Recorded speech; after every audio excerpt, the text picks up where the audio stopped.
পাকিস্তান চেষ্টা করেছিল মাঝারি পুঁজি নিয়েও ম্যাচ নিয়ে যায় শেষ ওভারে জয়ের জন্য ভারতের প্রয়োজন ছিল 10 রান, হাতে ছিল 5টি উইকেট। 2 বল হাতে রেখেই তা টপকে যায় ভারত। এশিয়া কাপের ফাইনালে রোববার পাকিস্তানকে 5 উইকেট হারিয়েছে ভারত। টুর্নামেন্টে অপরাজিত চ্যাম্পিয়ন তারা।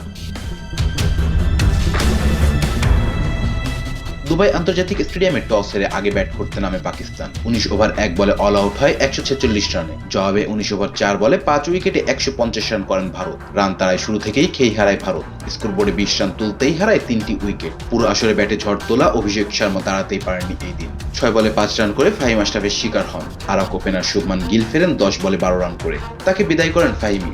অধিনায়ক সূর্যা কুমার যাদব 1 রান করে শাহিন আফ্রিদির বলে সাজঘরে ফিরলে চাপে পড়ে ভারত। সেখান থেকে ভারতকে টেনে তোলেন তিলক ভার্মা। অপরাজিত থাকেন শেষ পর্যন্ত। দলকে জিতিয়ে মাঠ ছাড়ার আগে 3টি 4 ও 4টি ছক্কায় 69 রানে আসে তিলকের ব্যাট থেকে। তাকে সঙ্গ দেন শামজু শ্যামজান ও শিবম দুবে। আবরার আহমেদের বলে কাটা পড়ার আগে 21 বলে 24 রান করেন শামজু। 22 বলে 33 রান করেন ফাহিমকে উইকেট বিলিয়ে দেন দুবে। ততক্ষণে ম্যাচের নিয়ন্ত্রণ অবশ্য ভারতের হাতে, যা পূর্ণতা পায় জয়ে। পাকিস্তানের পক্ষে ফাহিমের 3টি, আফ্রিদির ও আবরানের 1টি করে উইকেট। এর আগে ব্যাটিংয়ে দুর্দান্ত শুরু করেন 2 ওপেনার শাহজাদা ফারহান ও ফাকার জামান। 9 ওভার 4 বলে আসে 84 রান। তাদের জুটি ভাঙেন বারুণ চক্রবর্তী। 38 বলে 5টি 4 ও 3টি ছক্কায় 57 রান করেন ফারহান। 35 বলে সমান 2টি করে 4 ও ছক্কা মারা ফাকারকে ফেরান Varun.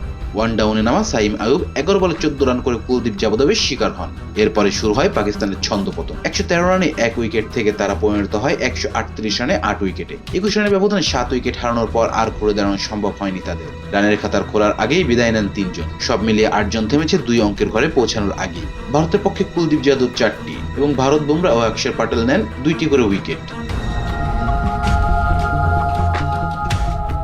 Rezon Islam, B sports. Please subscribe our channel to get more information about Cricket World.